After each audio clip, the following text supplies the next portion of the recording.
RTV en corto, donde tú eres el invitado. El trabajo y la evolución de la universidad desde otro ángulo. Haciendo hashtag, interactuando en nuestras plataformas. Una producción de la Dirección de Radio y Televisión, Universidad Autónoma de San Luis Potosí. Bienvenidos a una emisión más de DRTV en corto, donde tú eres el invitado. Hoy nos encontramos con Jesús Coronado, director general de la compañía El Rinoceronte Enamorado. Hola. Jesús, muchísimas gracias por recibirnos aquí. No, hombre, al contrario, a ustedes. Bueno, déjenme decirles como introducción a toda la comunidad universitaria que nos encontramos en un lugar fantástico que ustedes no se lo imaginarían dónde está. Yo los invito a que lo busquen, donde les vamos a dejar las direcciones. Vengan a los eventos que aquí se realizan. Un lugar fantástico, Jesús. Tremendo. Gracias. O sea, desde que entras esto rompe todo lo que esperabas. Pues era un poco lo que nos habíamos planeado y lo que nos habíamos imaginado. Tener una casa un poco como tú te la imaginas que debe ser. No, está fantástico. Jesús, platícanos un poquito cómo ha sido tu trayectoria dentro del teatro. Bueno, yo empecé en el año de 1975, un cuarto de siglo anterior, pasado. Estábamos en los años 70, estábamos viviendo todo lo que se había convulsionado. ¿No? Buenísimos. En la universidad acababa de suceder la toma de la rectoría cuando vino la gente del campamento Tierra y Libertad. Que la Federación Universitaria Potosina en ese momento los invitó a que tomaran los patios del edificio central. Fueron los bombazos del 75, de los grupos guerrilleros, y había un movimiento muy fuerte de teatro político, una cosa que se llama CLETA, Centro Libre de Experimentación Teatral y Artística, y aquí había un grupo muy representativo que era el grupo Sopilote, un grupo muy irreverente. Ellos hicieron en abril de 1975 el segundo encuentro nacional de teatro. Yo estudiaba la secundaria y al final, al cierre del festival, los vi y quedé impresionado. Acababa de ver hacía poquito tiempo, un par de meses, al licenciado Galindo, otra persona de mucha trayectoria, y yo le pedí al licenciado Galindo que si me daba chance de entrar a su grupo. Para mi suerte, mi fortuna y para todo lo bueno, vi a los Sopilotes 2 meses después. No había ido con el licenciado Galindo y dije, no, esta es la onda. Y los fui a buscar, tenían una casa, una escuela popular de arte en la calle de Vallejo, casi llegando a la escuela primaria. Ahí vivían ellos en comuna y tenían esta escuela, y ahí arranqué a hacer teatro. Pensábamos que el teatro y el arte en general en aquellos tiempos podía transformar la sociedad de manera inmediata, directa. Hacíamos obras pacífica sería.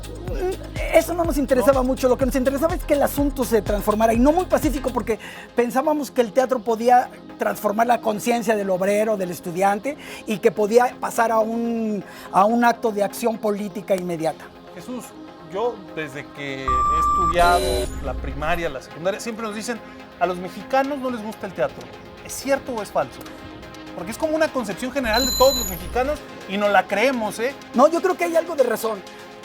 El asunto sería que, ¿cuál es la imagen que tenemos del teatro? Y entonces la imagen que tenemos del teatro es que es una cosa muy seria, muy formal, que es larguísimo y que hablan de una manera tan rebuscada, ¿no? Tan elaborada, de metáforas muy ya fuera de nuestro lenguaje, que entonces nos lo hacen muy difícil. Y yo te diría que sí, que en general cuando le dicen a alguien, vamos al teatro, no.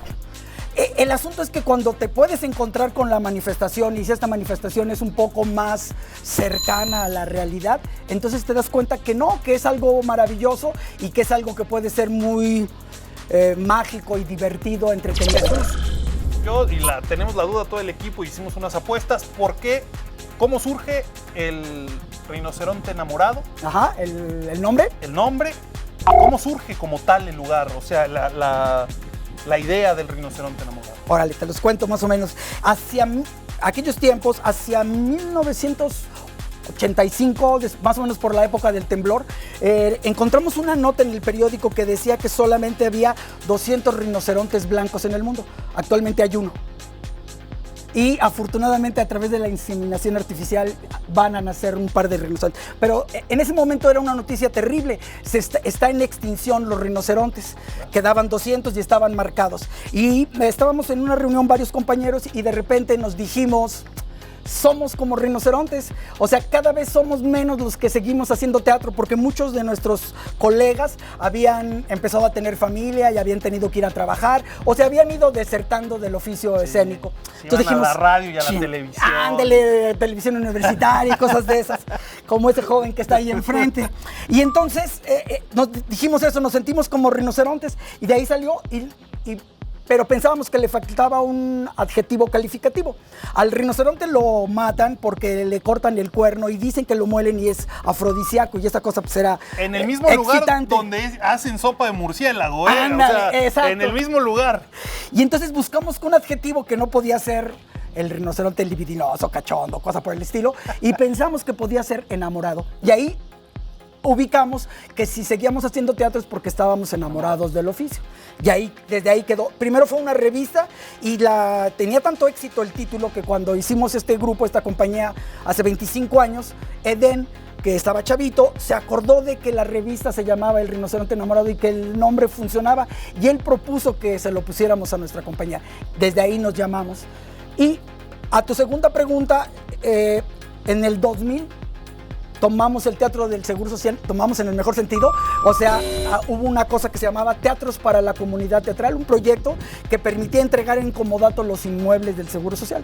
Y nosotros en la tercera emisión concursamos y tuvimos la fortuna. Cuando entramos al Teatro del Seguro Social, que nos dieron las llaves y lo empezamos a administrar, cambió nuestro modo de producción completamente.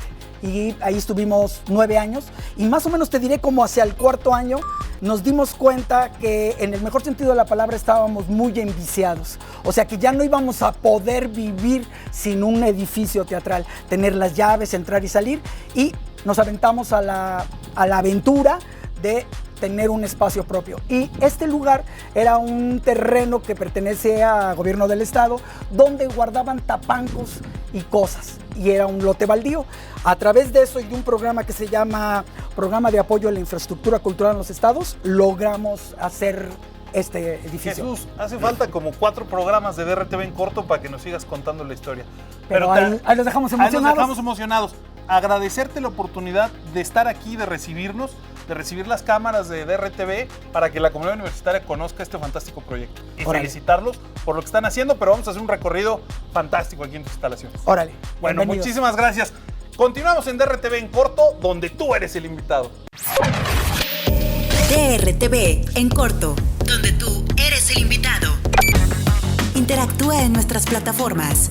En Facebook, Radio y Televisión, UASLP, Instagram, DRTV, UASLP, Twitter, @DRTV, UASLP y YouTube, DRTV, UASLP.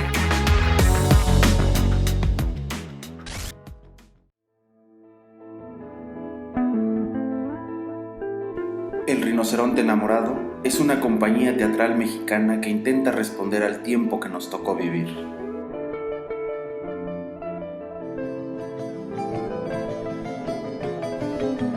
La imaginación al poder. Los teatros son de quienes los trabajan. En El Rino, el espectador es el último poeta de la escena.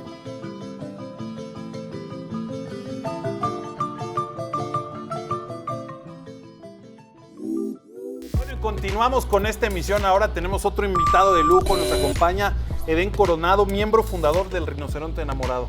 Muchísimas gracias, porque sé que estabas ensayando y te sacamos Estamos en pleno. Arrastres de allá. Perdón, pero muchísimas gracias que nos abres las puertas y que nos dejas llegar a esta realidad. No, al contrario, en realidad muchas gracias a ustedes. Siempre es muy importante tener estos espacios de diálogo un poco con el público, con la sociedad en general, para hablar del proyecto. Y digamos, en este avanzar de que hemos cumplido los 25 años, siempre es importante como decir y qué ha sucedido en esos 25 y aquí años. Estamos, ¿no? Así Porque es. Para muchos de nosotros ha sido la primera vez que estamos aquí en el Rinoceronte Enamorado. Bienvenidos. No, muchísimas gracias. Bueno, platícanos, ¿cuántos montajes han realizado esta compañía desde su creación? En estos 25 años hemos hecho 48 puestas en escena. En realidad, nosotros creemos que este es un nivel de producción un poco inusual para la producción teatral en nuestro país. Las compañías suelen hacer una obra cada año, a veces todavía más espaciado. De hecho, en nuestros primeros 5 años, del 95 al 2000, fue así. Habremos hecho en esos 5 años 3 montajes tal vez. Y creo que con el paso del tiempo, sobre todo cuando iniciamos el trabajo del Teatro del IMSS, que tuvimos esa sede del Teatro del IMSS como espacio sede de la compañía, se revolucionó el nivel de producción. Y por otro lado, digamos un poco, inicialmente solo dirigía los montajes Jesús Coronado, que es nuestro director general, y poco a poco fuimos entrando otros directores a tomar la responsabilidad de cada puesta en escena, y eso también pues hizo exponencialmente un asunto de, en la actualidad estamos realizando más o menos 2 producciones al año, lo cual a veces hemos tenido 3, a veces hasta 4, y lo cual nos da, pues si echamos números, 48 entre 25 son casi 2 por año, una media, ¿no? No, pues excelente. Fíjate, luego cuando iniciamos un proyecto, también ya a los 25 años, pues hay que detenerse y ver qué hemos hecho, cuántos hemos hecho, pero también dónde hemos estado. Cuéntanos, ¿dónde se ha presentado el Rinoceronte Enamorado? ¿Dónde ha estado? ¿Dónde ha trascendido? ¿Dónde ha roto fronteras? Fíjate que para nosotros eso también ha sido una parte importante. Nosotros creemos mucho en la necesidad de viajar constantemente, de dialogar con otros públicos, con otras comunidades teatrales al mismo tiempo. Y lo hemos tenido como una conciencia y un asunto de que nos es muy importante tener un espacio, una sede permanente para la creación, para la producción, pero que eso no nos impida seguirnos moviendo y seguir viajando. Y lo tenemos muy presente en 2 vías, yo diría, el viaje interno y el viaje externo. Es decir, la compañía ha recorrido prácticamente todos los municipios del estado. O sea, lo mismo hemos ido al interior de nuestro propio estado y visitar cada uno de estos puntos, como hacia afuera del país y al extranjero. Por otro lado, es prácticamente inevitable esta sensación de ir a la Ciudad de México. Seguimos siendo un país centralista y aunque la compañía desde siempre ha defendido su lugar de residencia y seguir trabajando y produciendo aquí en San Luis Potosí, pues sabemos que si no tienes una presencia en la Ciudad de México, es muy difícil que tengas una presencia nacional. Entonces, cada año tenemos una temporada en la Ciudad de México y hemos visitado, yo creo que cerca de 20 estados de la República, e internacionalmente hemos ido en Latinoamérica, a Ecuador, y en Europa hemos estado en España y en Bélgica. Eden, tengo un amigo de la universidad que siempre que es una fecha importante dice a 25 años pausa y recuerda algo importante. En estos 25 años aquí en el Rinoceronte Enamorado, ¿cuál es esa obra o ese momento que para ti te ha marcado y hace que sigas aquí con los pies en la tierra y trabajando duro? Pues creo que es muy difícil quedarnos con una sola. Es inevitable pensar en el punto fundacional de la compañía. Yo diría que Pescar Águilas, que fue la primera obra, de alguna manera significó un parteaguas en el teatro, colocó a la compañía de una manera inusitada en el plano nacional. O sea, fue un momento sui generis, un momento de parteaguas. Y rápidamente te diría que creo que pues un poco la experiencia de empezar a dirigir para mí también fue muy importante. En ese sentido fue como encontrar una voz. Yo fui actor de la compañía los primeros años y en realidad tenía mucho que ver con que me tocaba actuar. Pero la posibilidad de dirigir cada vez me alejó de la actuación y en ese sentido pues me permitió como tener otro espacio dentro de la compañía. Eden, muchísimas gracias por este recorrido, muchísimas gracias por permitirnos estar aquí, muchísimas gracias por darnos la oportunidad de conocer el trabajo que realizan, que ya 25 años de arduo trabajo y pues ojalá que duren 1000 años más el Rinoceronte Enamorado. Muchas gracias, en realidad vuelvo a decirlo, gracias a ustedes. Y sí, nosotros creemos que este es un espacio de resistencia y que es un proyecto de perseverancia. En realidad, digamos, el tema de la creación artística cuesta mucho trabajo, es muy difícil hoy en día y en nuestro país, digamos, continuar con un proyecto de esta naturaleza y desde la autonomía. Entonces, pues creemos que tendremos terquedad suficiente para seguir aquí dando lata. Pues muchísimas gracias. Vámonos a un corte y seguimos en DRTV en corto, donde tú eres el invitado. DRTV en corto, donde tú eres el invitado. Haciendo hashtag, interactuando en nuestras plataformas. Y estamos de vuelta en DRTV en corto, donde tú eres el invitado. Estamos ya en el tercer bloque y continuamos aquí con Caín Coronado en el Rinoceronte Enamorado. Caín, de repente esto cuando le empieza a ir muy bien ya a la gente es yo soy Don Fregón y nosotros nos la sabemos todas. Pero yo sé que aquí en el Rinoceronte Enamorado eso no es así. Mira, en todas las artes es muy difícil lidiar con los egos, pero intentamos justo siempre recordar de dónde venimos y eso nos ayuda siempre a regresar a un lugar ¿Cuál es el estado actual del rinoceronte en este momento? Si tuviéramos aquí al rinoceronte enamorado, ¿cuál es el estado actual? Mira, yo diría que estamos en una etapa bastante madura de la compañía. La conformación de las 3 voces al interior creo que ha ayudado a crecer en una manera que es muy peculiar para el teatro. Normalmente en México todos los grupos funcionan con una voz, ¿no? Es decir, es un director, es una pirámide y el director manda hacia abajo y eso pues, genera una hegemonía que pues, permite muchos estos vicios de decir yo soy el que sé, yo soy el bueno. Y que creo que en el rinoceronte que seamos 3 directores al interior ayuda un poco a diluir esa sensación, ¿no? Ha pasado muy interesante, es que, digo, al final de cuentas uno no podría negar que Jesús es Jesús, ¿no? Es decir, es el rinoceronte mayor y que, bueno, pues él tiene una gran trayectoria y una gran escuela de la cual todos hemos aprendido, pero también ha ayudado al mismo Jesús moverlo de su lugar, ¿no? Es decir, que haya teatralidades jóvenes, lo desplaza y de repente lo hace repensar el teatro que él viene haciendo, ¿no? Yo les digo que en todos los ámbitos de la vida, cuando uno hace las cosas bien, luego te estancas si no traes a alguien detrás corriendo, ¿no? Sí. ¿Cómo le hacen aquí en Rinoceronte Enamorado para los nuevos talentos? Porque pues empiezan a surgir, hay gente que viene, que toca la puerta, o hay gente que dice, oye, yo creo que tengo talento o quiero aprender. ¿Cómo le hacen para gestionar estos nuevos talentos? Mira, trabajamos de diferentes maneras. Una de las primeras que creo que sería más importante decir es que no hay actores bases. O sea, la compañía, digamos que es una compañía de directores y de un área administrativa que ayuda a que se generen los proyectos, pero no somos una compañía que tenga actores en nómina o actores bases con los cuales siempre trabajar. Eso lo que te permite es que tú vas llamando actores según cada proyecto y entonces permite vincularte con las nuevas generaciones desde otros lugares, ¿no? Pero ya ahora que lo dices con las nuevas generaciones, tenemos un proyecto que es muy interesante que se llama La Incubadora de Proyectos. Ha tenido 2 emisiones, donde lo que nosotros hacemos es, no sacamos convocatoria porque creemos que eso siempre es, pues digamos que permite vicios y demás, sino lo que hacemos es observar a grupos jóvenes que estamos viendo que están trabajando y entonces invitarlos directamente a este proyecto que se llama La Incubadora, donde lo que hacemos es un acompañamiento artístico con ellos.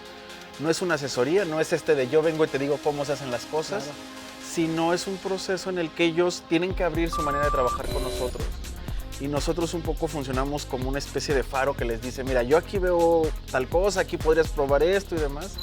Y aparte, digamos que los apoyamos con una parte muy pequeña de la producción económicamente hablando, pero que les sirve a ellos como un motor, ¿no? O sea, es decir, como ese gallito al coche para claro, que arranque. Pero arranca. Arranca y digamos que aparte sí los metemos en un rigor, que es como trabajamos nosotros, que es pues hacer planteamiento, hacer presupuestos, hacer escaletas, ir llevando un trabajo organizado. Caen, que eso es luego muy difícil. Ustedes 3 seguramente les tocó que trataban de tener acceso a esta información y esa es la que más se reservan los que saben, ¿no?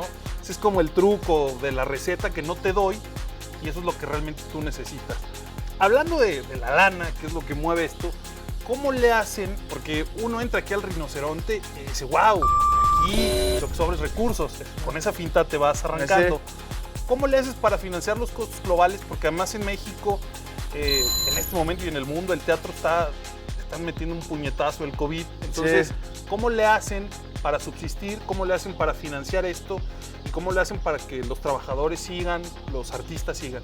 Mira, digamos los recursos bases del teatro provienen de una convocatoria federal, es una convocatoria pública que se llama México en Escena, del FONCA, bueno, del ya extinto FONCA, no sabemos ahora cómo va a pasar, pero digamos, tiene esa dependencia, que es justo un proyecto de beca que a mí me parece que es muy interesante porque no apoya una obra, no apoya a un artista en específico, sino lo que apoya son a compañías a largo aliento, ¿no? Es decir, por la categoría en la que nosotros ya estamos, porque ya, digamos, tenemos una trayectoria, logramos tener con ellos el apoyo por 3 años. Eso lo que te permite es tener ya de entrada un colchón económico que te ayuda, digamos, a arriesgarte.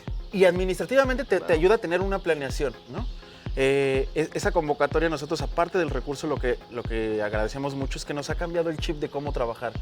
Antes el rinoceronte pensaba en un año, ¿no? ¿Qué voy a hacer este año, ¿no? Claro. Y ahora tenemos que pensar qué voy a hacer en los próximos 3 años, porque el proyecto es a 3 años, ¿no? Habría que serlo sincero, ese presupuesto no cubre el 100% de lo que cuesta la logística de la compañía y todas las producciones. Entonces, pues seguimos siendo una compañía que busca gestionar, ¿no? O sea, es decir, que nos acercamos a instancias, ya sean públicas, como por ejemplo en el Estado al Ayuntamiento, la Secretaría de Cultura, y uno de las grandes puertas que estamos nosotros como compañía intentando abrir es la iniciativa privada. En México hay una convocatoria que se llama Efiteatro, no hemos logrado entrar nosotros todavía, que digamos que lo que intenta es vincularte con la iniciativa privada y trabajar a partir de créditos fiscales. Es un proceso ahí medio borroso, ¿no?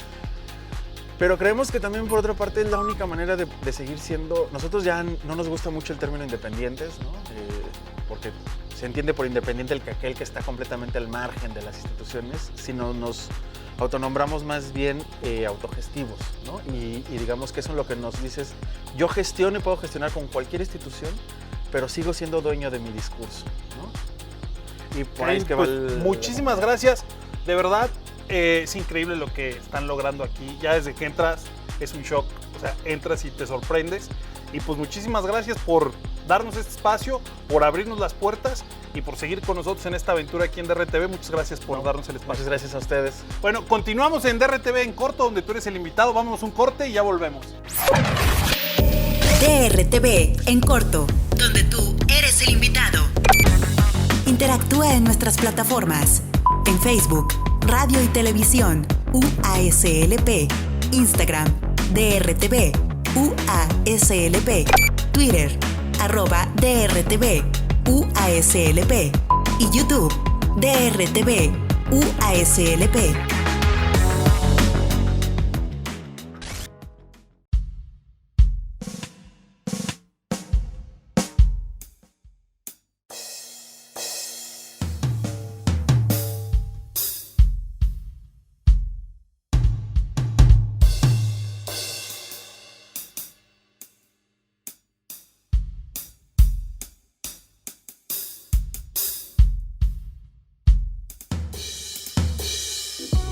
Estamos en este último bloque de DRTV en corto, donde tú eres el invitado, y seguimos aquí con Jesús, Edén y Caín Coronado. Pues ha sido todo un recorrido fantástico aquí en el Rinoceronte Enamorado. La verdad es que nos vamos bien sorprendidos, pero ya los tenemos aquí a los tres después de que tuvimos un momento con cada uno de ustedes. Fíjense que muchos de nosotros, les decíamos, nunca habíamos estado aquí, nunca habíamos tenido la oportunidad de conocerlos, de conocer su trabajo y estar aquí. Actualmente, ¿qué proyecto tienen funcionando aquí en el Rinoceronte Enamorado? Bueno, como te comentábamos hace rato, digamos, estamos en una dinámica de hacer al menos ya habitualmente 2 montajes al año. Y entonces, a principios de año tuvimos una creación que se llamó Ella, dirigido por Caín Coronado, que fue una reescritura sobre el mito de Antígona. Y este año culmina, digamos, también con una obra que podemos decir es un clásico, que es Hamlet de William Shakespeare, que estamos, como ya vieron ustedes, en pleno proceso. Estamos en cocina, en el proceso de la cocina, haciendo esta obra. Yo no le quise decir a la gente qué estaban haciendo, Jesús es testigo que yo no le quise decir qué estaban haciendo. Ya está el chisme, estamos preparando un Hamlet y un poco creo que nos emociona, curiosamente coincidimos en esta idea de recuperar ciertos textos clásicos, y es pues un reto, digamos, cómo enfrentarlos en nuestro día actual, en nuestro momento actual. Y los montajes no tienen una relación con el aniversario, pero creo que es un momento interesante de abordar estas piezas. Hablando de eso y los 25 años, Jesús, uno de los momentos que más te haya marcado, que más huella dejó en estos 25 años del Rinoceronte Enamorado. Porque digamos que cada una de las 48 obras que hemos hecho tiene su pequeño detalle, son como los hijos. En realidad todos los hijos nos gustan y los queremos, sean como sean y se comporten como se comporten, pero hay un gran amor, José Martí dice que solamente hay un niño hermoso y ese lo tiene cada madre, ¿no? Entonces eso sucede, pero te diría más bien que tal vez esto es lo más interesante que ha sucedido en estos 25 años, o sea, levantar un edificio, porque el teatro entonces se convierte en una factoría, en una fábrica, y lo que uno sabe es que va a seguir produciendo muchas cosas, y que entonces si tú eres dueño de los medios de producción y tú los tienes agarrados, vengan las cosas como vengan, las circunstancias, hasta la misma pandemia, tú puedes decir, tengo un lugar a donde ir a esconderme y desde el cual hacer cosas para que siga vivo el teatro. Entonces creo que esto es lo más importante, levantar un edificio. No, pues muchas felicidades porque además es un lugar fantástico. Desde que entras te invita a imaginar otras cosas. Pero bueno, Caín, híjole, mucha de la comunidad universitaria después de ver este programa va a decir, oye, yo quiero tener un proyecto así, yo quiero formar parte algún día de un proyecto así. ¿Qué les recomiendas a esos jóvenes que hoy están sintiendo una atracción hacia el teatro? ¿Cómo dirigir esos intereses? ¿Cómo dirigir esos esfuerzos? ¿Qué consejos le darían todos ustedes a esos jóvenes que apenas están sintiendo un llamado hacia el teatro? Pues mira, creo que un consejo que daríamos y que creo que compartimos los tres es que si ya sienten la pasión y sienten el gusto, hay que formarse, ¿no? Yo pienso que hay generaciones, digamos, nuestras antiguas generaciones se formaban sobre las tablas, y lo que está pasando ahora es que tú ves a jóvenes actores muy jóvenes, pero muy bien formados, porque las escuelas han empezado a generar que los actores sí estudien, ¿no? Creo que ese sería el principal consejo, ¿no? Es decir, que tomen la decisión de formarse. Digo, los talleres de iniciación siempre son interesantes porque te dan ese punto de decir, sí me gusta, no me gusta, yo pensé que era otra cosa, pero que si ya toman la decisión de querer ser actores, pues que busquen la formación, que busquen romper sus paradigmas, es decir, que se salgan de San Luis y regresen. Creo que justo siempre trabajamos con mucha gente que va y viene porque creemos que los viajes al actor lo vuelve un ser interesante. Y pues eso, viajar, hacer teatro en otros lugares, sería la recomendación. Pues muchísimas gracias. Les reitero el agradecimiento del equipo de DRTV a ustedes por brindarnos el espacio, poder estar aquí en el Rinoceronte Enamorado. Y pues bueno, agradecer también a la comunidad universitaria que nos sigue cada programa. Llegamos al final de este programa. Le agradezco a los tres la apertura y el espacio. Y pues vámonos. Muchísimas gracias a la Dirección de Radio y Televisión de la Universidad Autónoma de San Luis Potosí por el espacio, pero sobre todo a ti que haces posible que exista DRTV en corto. DRTV en corto, donde tú eres el invitado. El trabajo y la evolución de la universidad desde otro ángulo. Haciendo hashtag, interactuando en nuestras plataformas. Una producción de la Dirección de Radio y Televisión, Universidad Autónoma de San Luis Potosí.